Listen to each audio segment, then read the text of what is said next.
running zigzag is one of my favorite hand embroidery stitches. It's simple, effective, and versatile. So let's look at how this stitch works. Now, if you have watched our video about double running stitch, you know that you run out in one direction and then run back to the beginning in the other direction. Double running zigzag is also a double running stitch. You make the zigs in one direction, and then on the way back you fill in the zags. So here I have brought my needle and thread up at the beginning of the line, and I'll just start stitching in one direction. Now notice that I am using a stab stitch motion because that will give you a much more accurate stitch. So far it just looks like a bunch of straight lines. Now you can reverse direction either on the up stitch or the down stitch. So I'm going to reverse directions now. And I'll come back and just pierce into that last stitch. And now I'm filling in with the zags.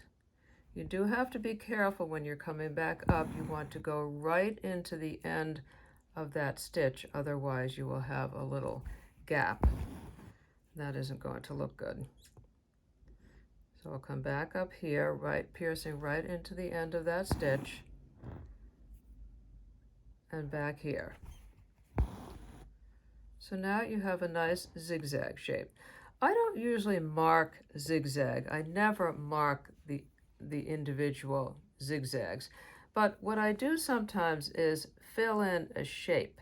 Here I have drawn this leaf shape and I have filled it in with double running zigzag.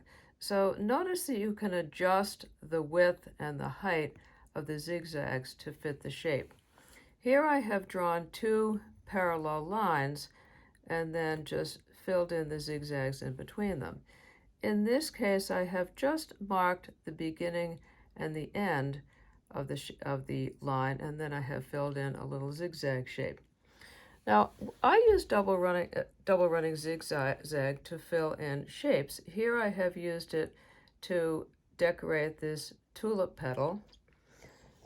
I've also used it on our fantasy fish.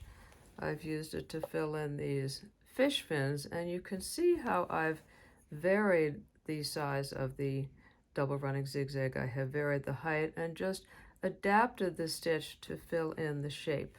Here I have, for this top fin, I've made 2 rows of double running zigzag. So it doesn't have to be even. In fact, I prefer it if it's kind of uneven.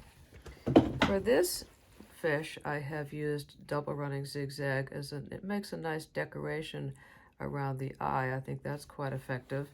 And then for this tail, I drew 2 parallel lines. I made some double running zigzag. Then I filled it in with straight double running stitch and added some French knots in the spaces. So I'm sure you can see why I love double running zigzag.